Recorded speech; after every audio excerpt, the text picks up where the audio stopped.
Hello again, everybody. It is Nile Hesson back with another pitching breakdown. My final summer league start of the summer. I'm going to be breaking down this one. This was also the quarterfinal matchup for my Bloodline Pride as we were facing the Valley Boys in the quarterfinals. So like I usually do, I'll go over my written intro or my written breakdown, and then I'll go over my mechanical breakdown and make sure we're on the same page. So yeah, it's a little bit shorter today, not as long as usual, just because I only threw 4 innings, and I'll talk about that why in a second. And so yeah, anyways guys, let's go ahead and hop into the written breakdown. Hello again. It's been a while since I've done a pitching breakdown, and that's mainly because this was my last summer start, and immediately after I went on vacation, almost as a reset, I didn't want to worry or think about baseball at all. This start was interesting to say the least, as I had to pitch on back-to-back days because of the weather, which is something I wasn't used to doing at all. Nonetheless, it was a great summer for me as I was able to revamp myself and figure out all the potential and talent I do have. Let's break it down, shall we? So let's start off with a couple of negatives. Second inning. On the first day, because I had to split into 2 days, let me briefly explain what happened. So I was starting, I think it was like a Wednesday or something, and we got through we didn't even get through the top of the second. I was the home team, or the away teams who were in the bottom of the second. I was pitching, I got the second out, and then we had a weather delay. And then I came back the next day to finish the second inning, and then the next 2 innings after that. So that's why I keep saying day 1 and day 2. So it was the first time I've ever started on 2 different days, but it was a continuation of the game. So on the first day, the second inning was definitely the biggest struggle by far in my outing. I had a 1-2-3 first and thought the next inning would continue to be great. I walked the first 2 batters, which is never good, and they both ended up scoring plus 1 more run after a base knock. So I'm going into this game not really feeling the best, not necessarily arm-wise, just preparation-wise. It felt a little bit off, and I think I've kind of realized in a way that when I feel off, I know I'm off, and when I feel on, I know I'm on. So it's kind of one of those things I was a little bit nervous. I still try to dig deep and figure out where my successes would be at. But still, I had a very good first inning. I struck out 1, maybe 2. I can't remember off the top of my head because it's been over a week since I've done it. And then 2, I was expecting the second inning to kind of be a continuation of the same. Mechanically, in the second inning, I just fell off a little bit. I walked the first 2 guys, like I mentioned. One was a borderline call. Again, one of those things that just didn't go my way. Not using that as an excuse, but just kind of saying that I was nibbling too much. That's a big thing I didn't put on the negatives part. I was nibbling the corners, trying to get the perfect pitch, when in reality I should have just thrown the ball and just trying to get strikes, not necessarily nibble outside, inside, up, down. You get the point. But still, that second inning, I walked those first 2 batters, and then they ended up scoring. I think they had 3 hits in the inning, and then the one guy that drove in the first walked run ended up scoring on a single as well. So it was just a really crappy situation for me. And I ended up giving 3 runs, and after I gave up that 3rd run with 2 outs, actually, let me talk about this quickly. So there was a positive in this. So I think it was runners on 2nd and 3rd. I had given up 1 run, and I had struck out the next 2 guys. So I was at 0 outs, got to 2 outs with 2 straight strikeouts. The next guy comes, based it up the middle, and then we hit a lightning delay. Waited for about 20 minutes, and then they called it off, and then we're going to return to the game tomorrow. I was kind of debating about whether or not I wanted to go back out there. Not necessarily because I was scared of the competition. I just wanted to make sure that I didn't overuse my arm, because when I go on my start days, I basically go max intent. I've never really gone max intent 2 days in a row.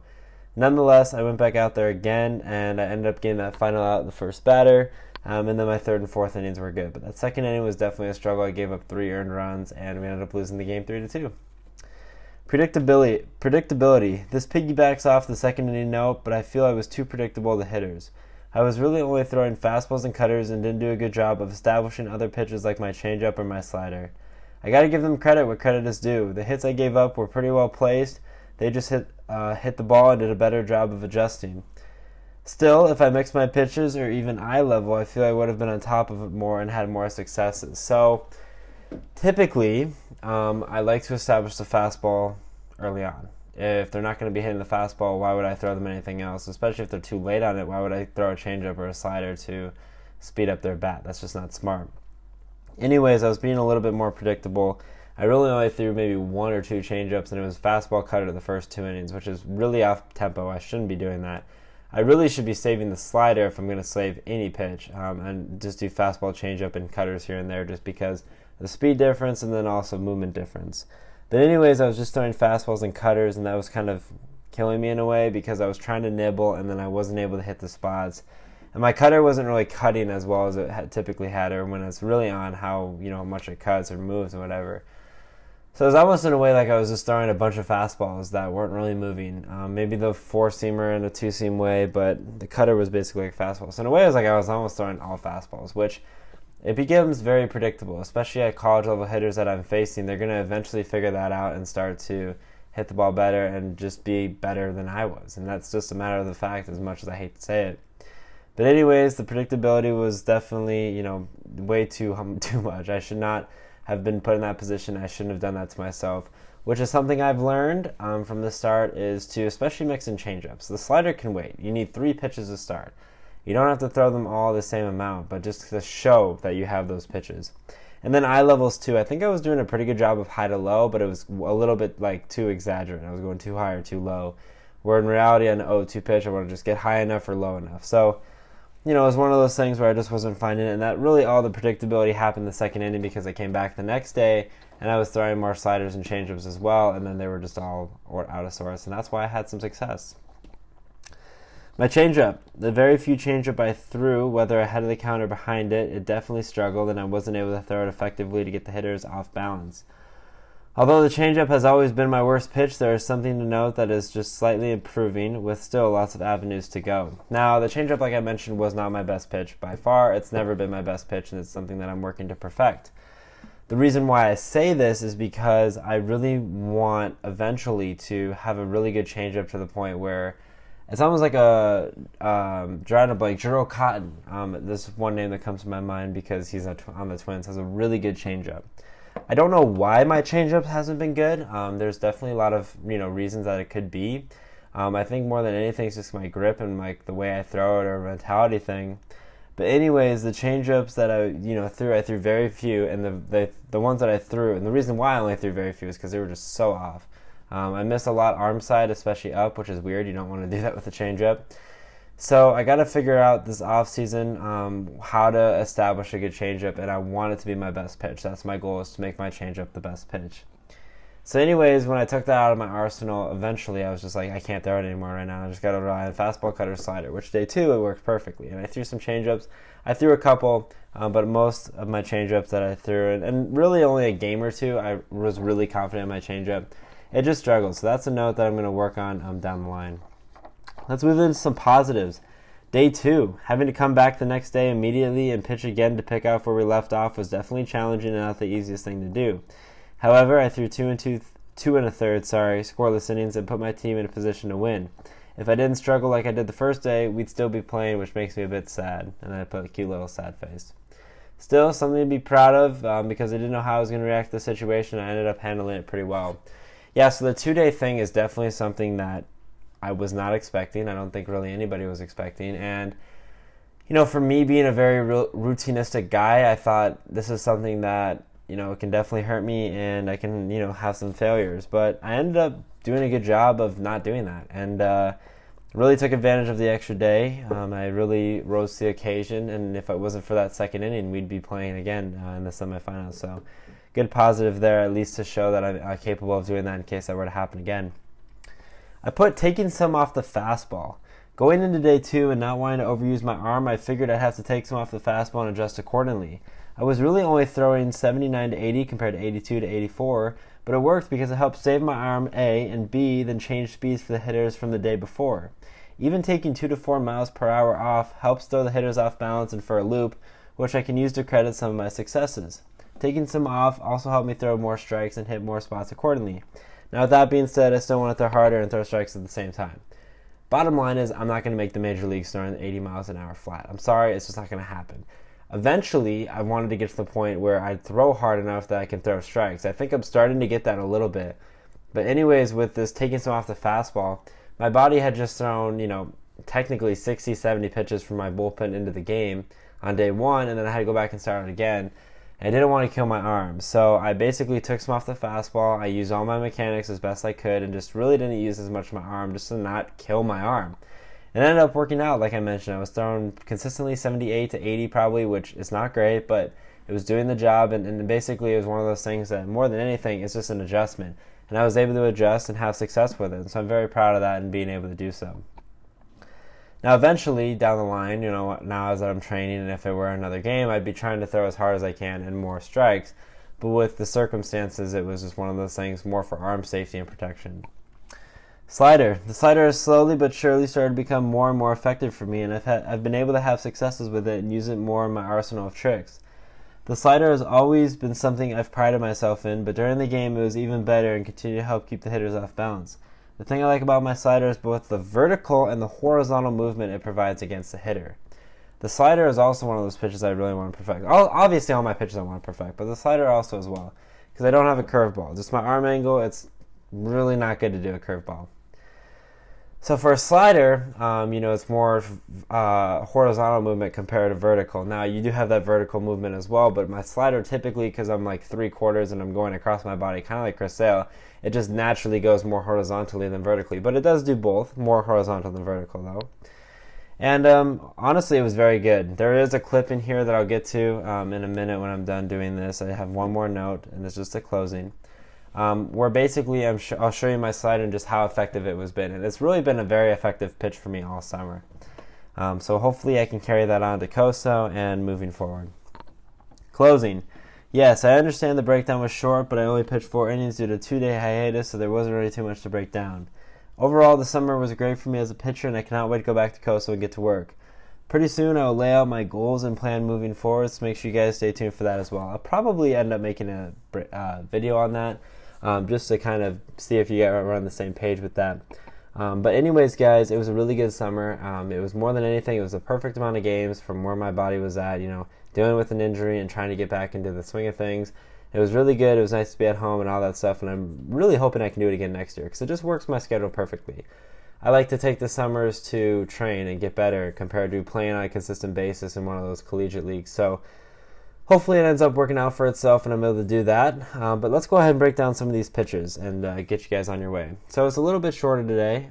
That's just because I wanted to do it that way. And just, breakdowns are a little bit longer than usual, so I just wanted to kind of make it short. Anyways, let's go ahead and watch this first pitch and then we'll talk about it. This is an at-bat to a righty, and then the next one is also an at-bat to the righty, but it'll be out of the stretch. First pitch here, fastball on the outside corner. Beautiful strike right there. That was kind of when I was talking about nibbling, where I was doing a lot of nibbling. But this was actually one of those situations where nibbling actually ended up working out for me. So let's take a look at some mechanics here.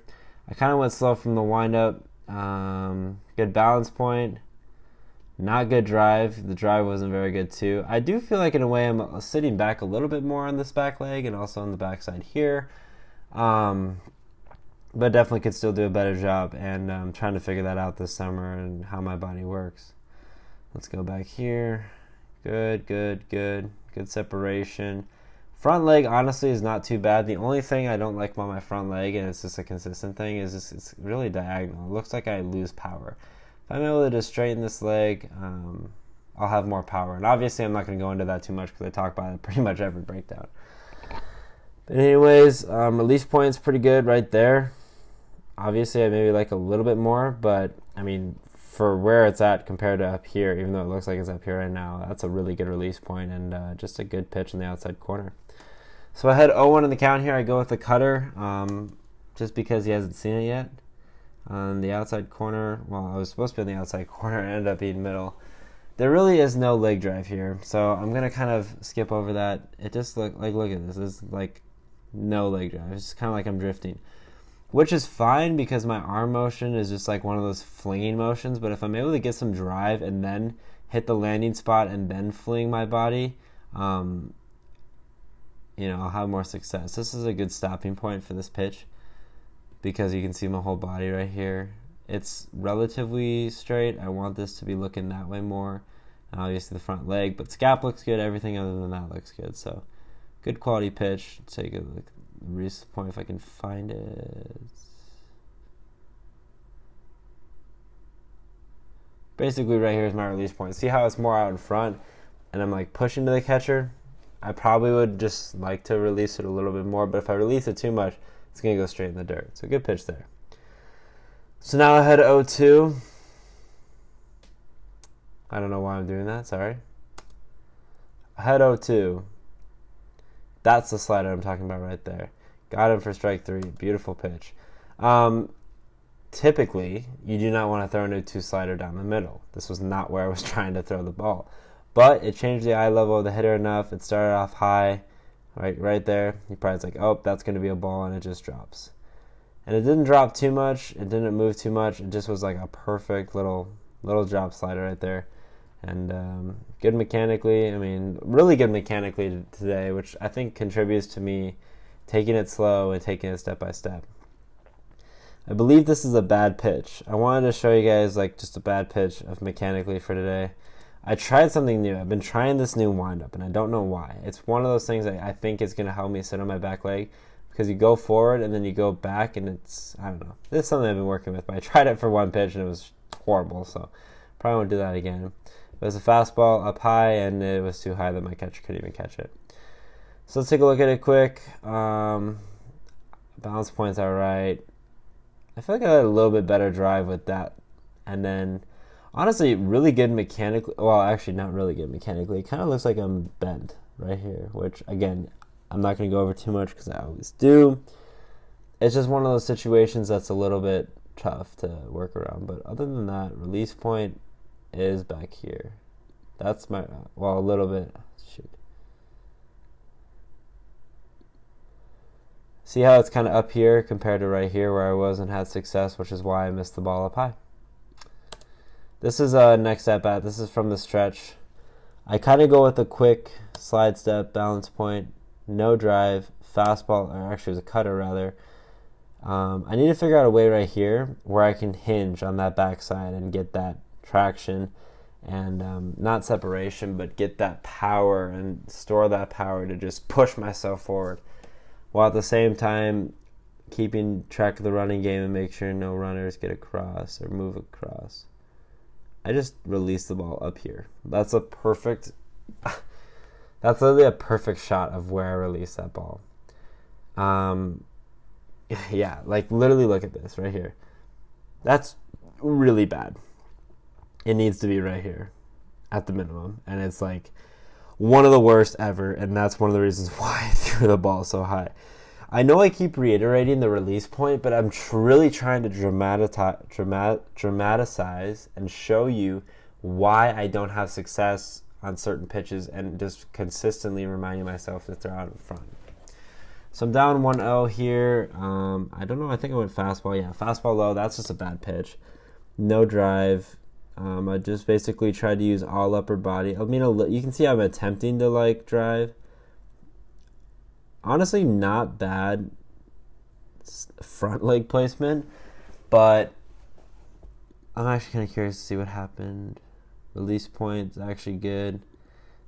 I mean, I don't really know what happened on this pitch. I could have just yanked one, and that's very possible too. I think it just bounced right before the glove, which is why I deflected like that. So it's not a bad pitch, but still down 2-0 in the count. Spoiler, he's going to hit the ball here. High pop up to center field. He ended up getting out. I ran to the cover. Look at that. College coach is right here. I'm covering home plate. I forget at first. I'm like, oh, crap. Then I hear I'm like, oh, crap. I got to go. Boom. But anyways, 2-0 in the count. I basically got to challenge him, and because I don't want to keep walking him. There's a runner in a second, and then I don't think there was anybody on first, but still, 2 outs. Take a look at it. Honestly, when I'm at second here, I feel like I can use more of a, I don't know how to explain it. I could use more of like a balance point and not have to rush myself in a slide step, because catching, third runner out is easier at third than it is at second. But obviously I can't take my sweet ass time too, so we'll see how that one works. But still, decently good drive, good foot placement. I really opened my body here. If I could just keep my hips that way a little bit more, I'd have more power. But yeah, and then let's see if I can find my release point. Right here, a little bit after release point, still in a relatively low playing field, not up here, and get the job done. Well, that's going to wrap up another breakdown, guys. I really do appreciate the support for these breakdowns this summer. It was one of those things that helps me, and then also if you guys are watching them too and want to take up some notes or whatever, I kind of do that for both of us. But anyways, guys, I'm not too sure my plan moving forward on this YouTube channel. I probably will be doing bullpens when I do them at COSO, because I'm not going to be throwing any bullpens really until I go back. And then obviously some games as well. I'll probably break down fall games, season games, whatever. But stay up to date on the YouTube channel if you are interested in learning more about my pitching and my road to the major leagues, I guess you could call it. But anyways, guys, if you have any suggestions, tricks, or tips as well, you guys, most of you know who I am, so feel free to add me. You can follow me on Twitter at Nile Hesson. And just, treat it out, let me know. And until next time, it is me signing out. Peace, and take care.